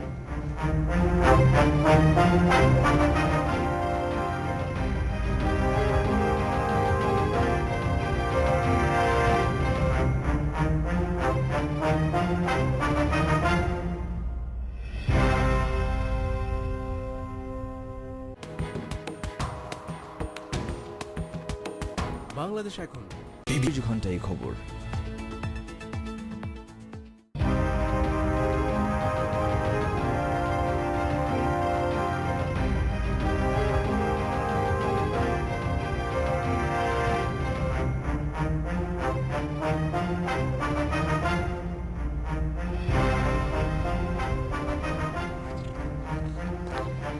বিরতির পর ফিরে এলাম, দেখছেন বাংলাদেশ এখন। জনাব আরাফাত রহমান, আপনার গতকাল পররাষ্ট্র প্রতিমন্ত্রী বলেছেন যে $40,000 প্রত্যেক মাসে খরচ করছে বিএনপি জামায়াত, তার কাছে সুনির্দিষ্ট তথ্য আছে।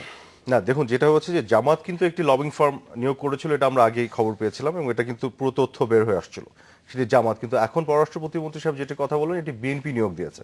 এটির নাম হচ্ছে একিন গাম, এই লবিং ফার্মটার নাম, এবং এটা খুবই ইনফ্লুয়েন্সিয়াল পাওয়ারফুল একটা লবিং ফার্ম, যেটা তারা নিয়োগ দিয়েছে। কোন দেশি? আমেরিকান। এবং তাদেরকে ওই যে এটার হেড কে, কারা এটার? না, লবিং ফার্মগুলি তো মানে এটা হেড বলে তো ওরকম মানে আপনার মানে they have their own heads and all this and they have access to the American আপনার পার্লামেন্ট এন্ড এগুলোতে তো অ্যাক্সেস আছে। এখন লবিং আপনি যদি ওদের মানে অ্যাক্সেসটা থাকবে না, তারা কোন লবিং ফার্মগুলোর কাজই তো তাই। Right. আমেরিকাতে লবিংটা কিন্তু একটা লিগ্যাল এন্ড ফ্রেমওয়ার্কের মধ্যে দিয়ে ওরা কাজ করে। লবিং ফার্মগুলির কাজই হচ্ছে they have access to the Congress and House of Representatives এগুলোতে, এবং তারা লবি করে in favour of their client, এবং ক্লায়েন্টরা তাদেরকে নিয়োগ দেয়। এবং বিএনপি ওইভাবে নিয়োগ দিয়েছে সেই লবিং ফার্মটাকে, এবং $40,000 মান্থলি তারা পে করার কথা সেই চুক্তিতে। এবং যেখানে তাদের যে এজেন্ডাগুলি আছে, আমাদের টপ এজেন্ডা হচ্ছে যুদ্ধাপরাধ। মজার ব্যাপার হচ্ছে যুদ্ধাপরাধী মেজরিটি কিন্তু জামাতি, কিন্তু বিএনপির কিন্তু যুদ্ধাপরাধ বিষয়টা টপ এজেন্ডাতে রেখেছে। সালাউদ্দিন কাদের চৌধুরী আছে তাদের নেতা, দ্যাটস দ্য অনলি ওয়ান। এবং এখনো রুবায়ত ফেরদৌস সাহেব বলছিলেন আমাকে যে তাদের স্ট্যান্ডিং কমিটিতে ভদ্রলোক এখনো আছে, সাকা চৌধুরী আফটার বিং এখনো আছে। কনভিক্টেড। রাইট। সো স্যাড, একটা মেইনস্ট্রিম পলিটিক্যাল পার্টি। এই জন্য আমি বলছিলাম যে বিএনপি ইজ ওয়ান থিং, তাদের সিম্প্যাথাইজার সাপোর্টার সবার প্রতি শ্রদ্ধা রেখে বলছি, কিন্তু বিএনপি যে এই মুহূর্তে যে নেতৃত্ব, এরা কিন্তু কোনোভাবেই মনে হচ্ছে না যে এরা বাংলাদেশের মুক্তিযুদ্ধের চেতনা, স্বাধীনতা চেতনার পক্ষের বা মুক্তিযুদ্ধের একটি দল।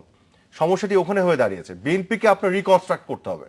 আমি কিন্তু ওই যে অ্যানালাইজেশন যেটা উনি বলছিলেন, ধ্বংস করা, বিনাশ করা, আমি বিএনপিকে বিনাশ করার পক্ষে নই। আমি বিএনপিকে রিকনস্ট্রাক্ট করে শুদ্ধ পরিশুদ্ধ করার পক্ষে, যাতে করে তারা মুক্তিযুদ্ধের চেতনার পক্ষে রাজনীতিটা করতে পারে জামাতের সঙ্গ ছেড়ে। এবং আপনার লবিং ফার্মের কথা একটু ছোট করে বলে নিই, সেখানে তার যে এজেন্ডাগুলি আছে আপনি যদি দেখেন, ভেরি ইন্টারেস্টিং, সবকিছু মোরলেস বাংলাদেশের স্বার্থ বিরোধী। তারা এখন সব ধরনের চক্রান্ত করছে, যেভাবেই হোক দেশকে ক্ষতিগ্রস্ত করে হলেও তারা ক্ষমতায় যেতে চায়, এবং এগুলো হচ্ছে সব ডকুমেন্টারি এভিডেন্স। আপনি কি ডকুমেন্টসগুলি দেখেছেন বা আপনার অফ কোর্স এগুলো তো আপনার রিপোর্টেড হচ্ছে কিছু পত্রিকাতে, আমিও দেখেছি। I can provide you also with some যে ডকুমেন্টস। বা এইভাবে These এর are all আগেও public আমরা documents, দেখেছি by the way. যুদ্ধাপরাধ, জি this are all public documents. আচ্ছা। তারা যখন এই চুক্তিগুলি করে এগুলো কিন্তু পাবলিক করতে হয়, কাজে আপনি কিন্তু you can search it and find out. এই ধরনের লবিস্ট নিয়োগ করার ক্ষেত্রে আমরা আগেও দেখেছি জামায়াতের, বিশেষ করে জামায়াতের নেতাদের, যে তারা তাদের যুদ্ধাপরাধীর বিচার প্রক্রিয়া আসলে কিভাবে করে তাদেরকে বাধাগ্রস্ত। বাধাগ্রস্ত বাদ করে। দেয়া কিন্তু আমরা যায়। তো এটাও শুনলাম যে আওয়ামী লীগের এরকম লবিস্ট নিয়োগ করা আছে, না থাকলে তারা এই তথ্যগুলো বের করলো কোথা তারা থেকে? তো lobbyist- মানে lobby $40,000 করেই তো। আওয়ামী লীগ হতে আরো বেশি ডলার নিয়োগ করে এই তথ্যগুলো বের করে নিয়ে আরো স্মার্ট আর কি বিএনপি হ্যাঁ, চাইতে, আপনাকে তাহলে আরো এই তথ্যগুলো বেশি, পেত না। এটা অ্যাপ্রিশিয়েট করার মতো যদি দেশ বিরোধী এরকম কাজ করে তারা বের করে নিয়ে আসে। কিন্তু আমার কথা হচ্ছে যে আমার আর্গুমেন্ট হচ্ছে যে এইটা হচ্ছে কেন মানে বিএনপির একটা নিয়মতান্ত্রিক রাজনীতির জায়গাটা স্পেসটা নষ্ট হয়ে গেছে। তারা মাঠে আন্দোলন করতে পারছে না, কোনো মিছিল করতে পারছে না। বিএনপির মহাসচিবের বিরুদ্ধে 80টার উপর মামলা আছে, হাজার হাজার নেতা মামলা চলছে। সো বিএনপিকে পার্লামেন্টে রাখাটা খুব দরকার ছিল। একটা রিয়েল অপোজিশন আওয়ামী লীগের জন্য ভালো হতো, আমাদের কারণ সবার একটি জন্য দল ভালো হতো। রাজনীতিতে নির্বাচনে আসতে না চাইলে কিভাবে করে রাখবে? না সেইটা তো অন্য আলোচনা, সেখানে আমি যাব না। 5 তারিখের নির্বাচন খুবই বিতর্কিত, পুরো পৃথিবীতে বাংলাদেশে কোথাও এটা গ্রহণযোগ্য হয়নি, এটা আওয়ামী লীগের লোকরাও জানে, তারাও মাঝে মধ্যে স্বীকার করেন। কাজে একটা ইনক্লুসিভ সবাইকে নিয়ে গ্রহণযোগ্য সুষ্ঠু নির্বাচন যদি করা যেত, সেইখানে আওয়ামী লীগ বিএনপি তারা পার্লামেন্টে শেয়ার করতে পারতেন একটা নিয়মতান্ত্রিক জায়গার মধ্যে। আমি যেটা আগেও বলেছি, এই দুই পার্টিকে এক হয়ে এই জঙ্গিবাদ এবং এই যে আইএসের মতো যোগজন যখন বাড়বে আমাদের কিন্তু ঠেকাতে হবে। সেই ব্যাপারে আমি আবার সতর্ক করছি, না হলে এটা হবে না। আমি বলছি হেফাজতকে তাড়িয়ে দিয়েছি, হেফাজত কিন্তু বাংলাদেশে এক্সিস্ট করে। এখানে জামাতের মুজাহিদিন বলেন, এরা কিন্তু আইএস মানে কিন্তু সিরিয়ায় যে যুদ্ধ করতে হবে না, আইএস এর ইডিওলজিক্যাল মতাদর্শের লোকরা বাংলাদেশে Exactly. যে কারণে একটা নিয়মতান্ত্রিক রাজনীতির মধ্যে আনতে হবে। একপাক্ষিক পলিটিক্স এনে করা যাবে না, পার্লামেন্টের ক্ষমতার চেক এন্ড ব্যালেন্স আনতে হবে। এখন একটি পুরো দল- শিক্ষা ব্যবস্থা একটি একটা দল- সেকুলার জায়গা নির্মাণ করতে হবে, না হলে হবে না এটা। আপনি যে এবং এটা আইএসের দীর্ঘমেয়াদী কথা লড়াই, বলছেন, যে একদিনে না। আদর্শের কথা বলছেন, যে মৌলবাদী চিন্তার Exactly. কথা বলছেন,